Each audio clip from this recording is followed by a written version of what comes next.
more than 11,000 years ago, before cities, before agriculture, before pottery, before metal tools, human beings carved massive stone pillars, some weighing over 20 tons, and arranged them into monumental circular structures. They did this without writing, without the wheel, without farming. This place exists. It is real, and it forced historians to rewrite the story of civilization itself. Its name is Göbekli Tepe. For decades, history textbooks told a simple story. Humans settled down after agriculture. Religion came after cities, and monuments were the result of surplus food and complex societies. Göbekli Tepe shattered that timeline. Today, archaeologists agree on one thing: Göbekli Tepe should not exist, at least not according to everything we once believed about early human history.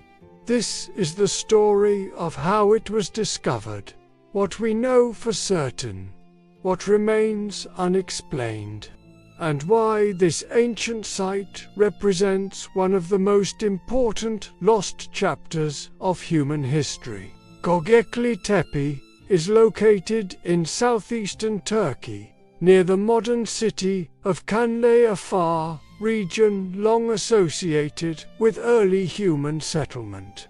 The name Göbekli Tepe means pot-belly hill in Turkish. At first glance, it looks like an unremarkable mound, rising gently above the surrounding plain.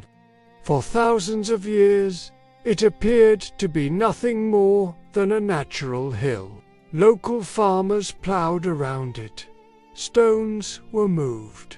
No one suspected that beneath this mound lay one of the most extraordinary archaeological discoveries of the modern era. What makes Göbekli Tepe unique is not just its age but its location. This region sits at the edge of what archaeologists call the Fertile Crescent, an area where some of the earliest known human societies emerged. Yet, Göbekli Tepe predates agriculture itself.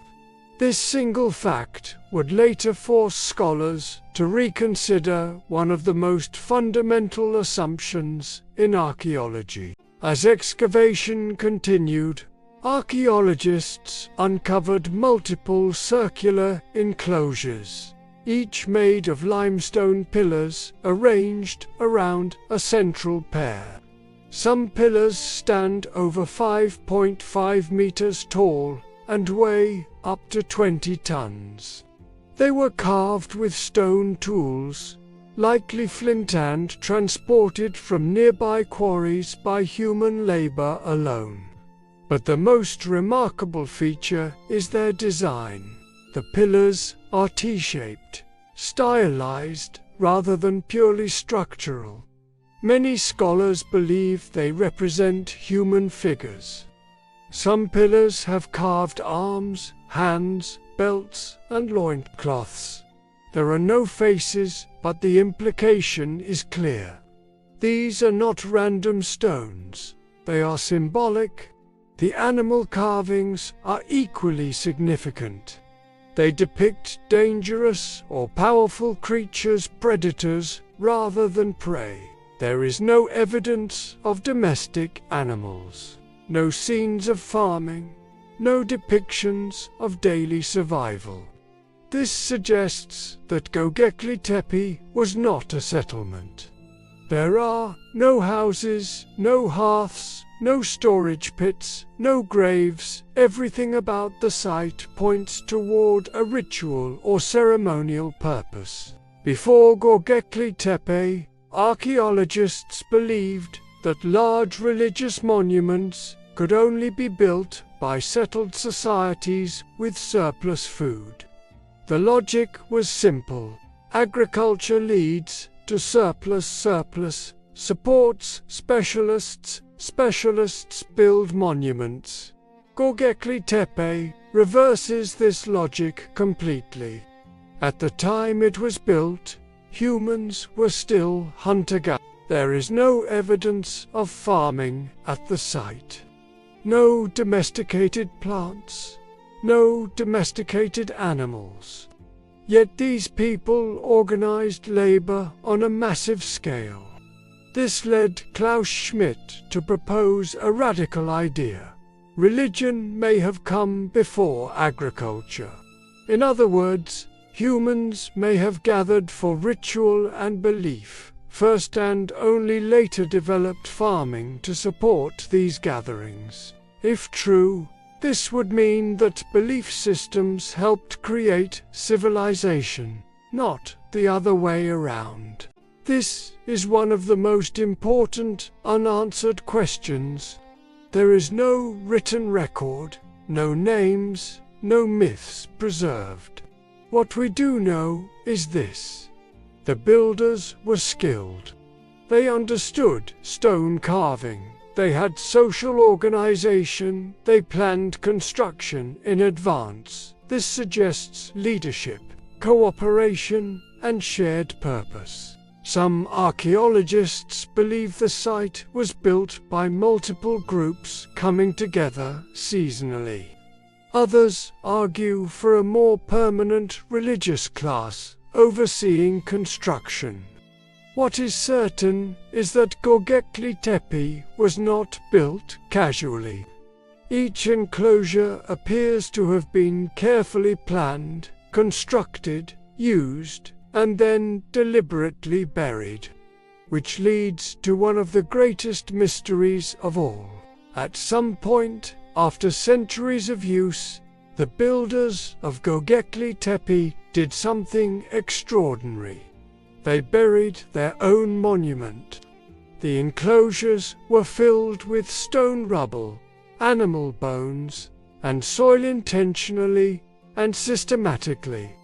This was not abandonment. This was not collapse. This was not erosion. It was deliberate.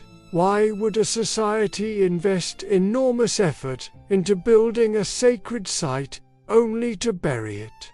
No definitive answer exists. Some theories suggest a ritual closure, a shift in belief systems, social or environmental changes. The end of a religious tradition. What makes this even more intriguing is that the burial preserved the site remarkably well, protecting it for thousands of years. Despite the mysteries, several facts are beyond dispute. Göbekli Tepe is the oldest known monumental religious site, was built before agriculture. Required complex social organization, was used over centuries, was deliberately buried. Less than 10% of the site has been excavated.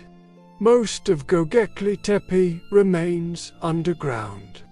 Modern archaeologists now face a difficult decision: excavate further and risk damage or preserve what remains untouched.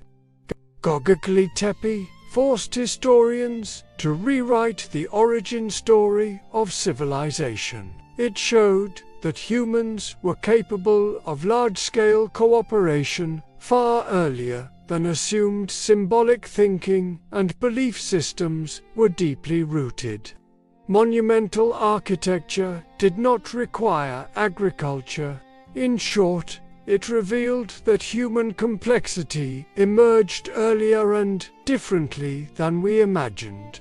Göbekli Tepe does not give us all the answers. Instead, it reminds us how much of our past remains unknown. Göbekli Tepe stands as a silent challenge to certainty.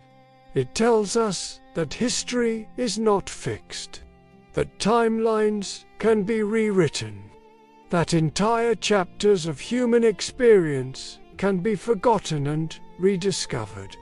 Long before kings, before empires, before written words, humans gathered on a hill and built something sacred.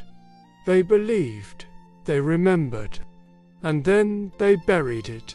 This was not the beginning of civilization as we once imagined it. It was something older, something deeper, a lost chapter of history. At Lost Chapters of History, we explore the moments that history almost forgot until the evidence brought them back to light.